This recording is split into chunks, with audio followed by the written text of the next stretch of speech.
Bonjour à toutes et à tous, et bienvenue dans cette vidéo où nous allons aborder des exemples pratiques de calcul de la capacité d'autofinancement, CAF, du le besoin en fonds de roulement, BFR, et le coût moyen pondéré du capital, CMPC. Exemple 1. Au début de l'année N, une entreprise acquiert un véhicule utilitaire pour 480 000 dirhams. Ce véhicule sera amorti de façon linéaire sur 4 ans, soit 120 000 dirhams par an. L'activité démarre avec 3500 unités vendues en N. Les ventes augmentent de 8% par an en N+1 et en N+2, puis elles se stabilisent en N+3. Le prix de vente unitaire est de 250 dirhams et reste constant sur toute la période. Les charges variables représentent 60% du chiffre d'affaires et les charges fixes hors amortissement s'élèvent à 120 000 dirhams par an. Enfin, le taux d'impôt sur les sociétés appliqué est de 28%. Passons maintenant à la résolution.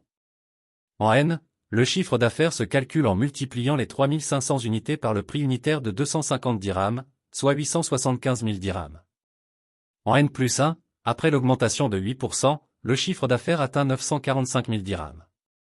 En N+2, il s'élève à 1 020 600 dirhams et en N+3 il reste identique, soit 1 020 600 dirhams.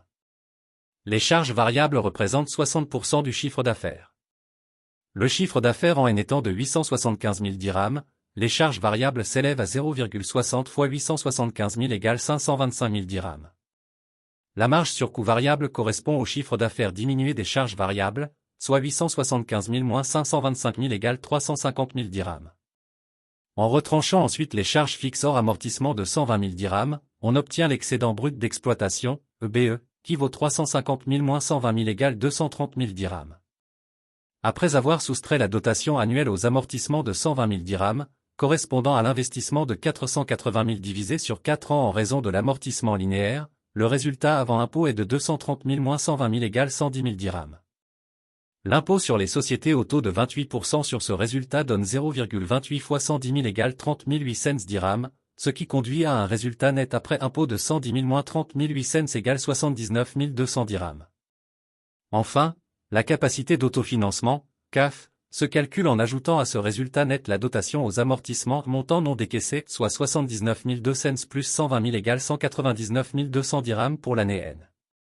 La même procédure s'applique pour N+1, N+2 et N+3, on part du chiffre d'affaires de chaque année, on calcule les charges variables à 60% du chiffre d'affaires, on déduit ces charges pour obtenir la marge sur coût variable, on retranche ensuite les charges fixes pour obtenir le BE, on déduit l'amortissement pour obtenir le résultat avant impôt, on calcule l'impôt à 28% pour obtenir le résultat net, puis on ajoute la dotation aux amortissements pour obtenir la CAF.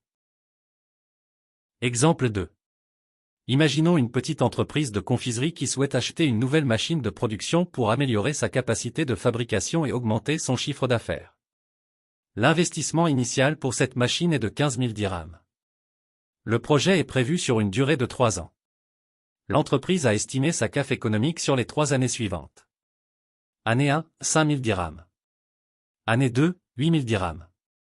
Année 3, 11 000 dirhams. Pour que la production fonctionne correctement, l'entreprise doit prévoir des ressources financières pour couvrir ses besoins opérationnels courants. Ces besoins incluent plusieurs éléments, l'achat de matières premières pour fabriquer les confiseries, le stockage des produits finis avant leur vente, et le financement des délais de paiement accordés aux clients. L'argent nécessaire pour couvrir ces besoins est appelé le besoin en fonds de roulement, ou BFR. C'est une somme d'argent qui reste immobilisée dans l'entreprise et qui n'est pas immédiatement disponible en trésorerie. Dans notre exemple, année 0, 500 dirhams. Au moment de l'achat de la machine, l'entreprise doit immobiliser 500 dirhams pour couvrir les premiers besoins de production. Cela signifie que même si l'entreprise a investi 15 000 dirhams dans la machine, elle a aussi besoin de 500 dirhams supplémentaires pour financer les stocks de matières premières et les premiers encaissements clients. Cette somme est donc bloquée dans l'activité et réduit le cash flow disponible immédiatement. Année 1, 200 dirhams. Lorsque la machine commence à produire, le BFR augmente encore de 200 dirhams. Cela reflète la nécessité de maintenir des stocks suffisants et de financer les créances clients, c'est-à-dire l'argent que les clients doivent encore payer à l'entreprise. Cette immobilisation est normale pour soutenir la production et garantir que l'entreprise peut continuer à livrer ses produits sans interruption. Année 2, 150 dirhams. La troisième année, l'entreprise doit immobiliser 150 dirhams supplémentaires pour ajuster ses besoins financiers en fonction de l'augmentation de l'activité. Cela correspond à une légère augmentation du BFR liée à la croissance des ventes et des stocks nécessaires pour répondre à la demande. Enfin, à la fin du projet, année 3. Valeur résiduelle de la machine, 4000 dirhams. La machine peut être revendue pour 4000 dirhams. Cette valeur correspond à la valeur résiduelle et permet à l'entreprise de récupérer une partie de l'investissement initial.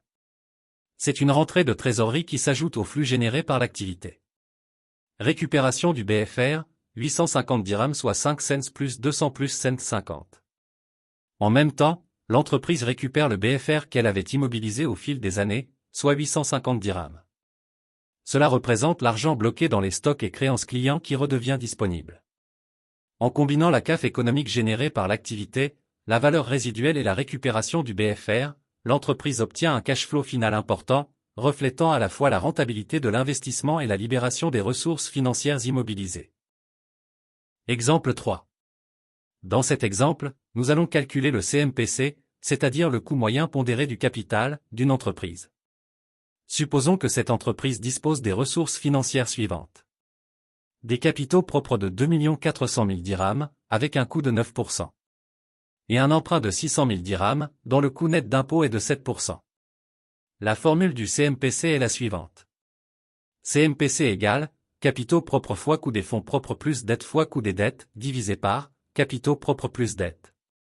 En appliquant cette formule, nous avons 2 400 000 fois 9%, plus 600 000 fois 7%. Le tout divisé par 2 400 000 plus 600 000.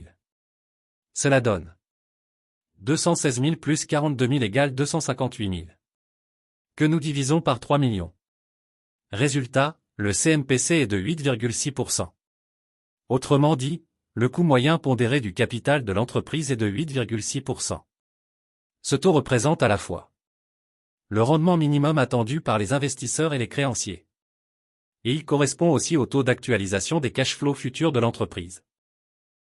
Voilà, nous avons vu ensemble des exemples pratiques de calcul de la CAF, du BFR et du CMPC. Ces outils sont essentiels pour analyser la situation financière d'une entreprise et orienter ses décisions d'investissement. Merci pour votre attention et à très bientôt pour une nouvelle vidéo.